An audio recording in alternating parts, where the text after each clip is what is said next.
Au 4e jour des soldes, les rayons des magasins sont loin d'être saturés par l'afflux des clients.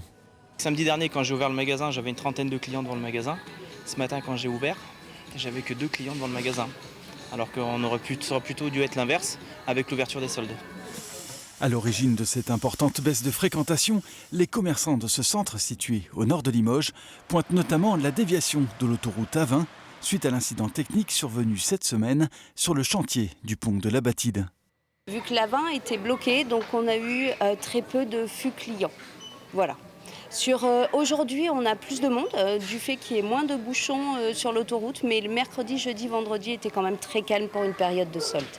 À ce problème d'accès routier s'ajoute celui du pouvoir d'achat. Rares sont ceux qui peuvent déambuler dans les rayons pour véritablement profiter des soldes. Et on n'a pas fait de solde. Pour quelle raison?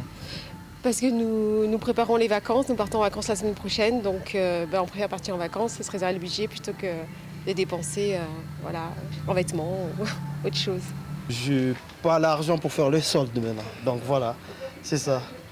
Mais j'ai pas dit que c'est trop cher ou moins cher, mais j'ai pas l'argent. Déjà, il faut avoir l'argent pour faire les soldes. L'essence, les courses, c'est plus possible. C'est plus possible. Là, c'est le strict minimum, on s'en tient au strict minimum.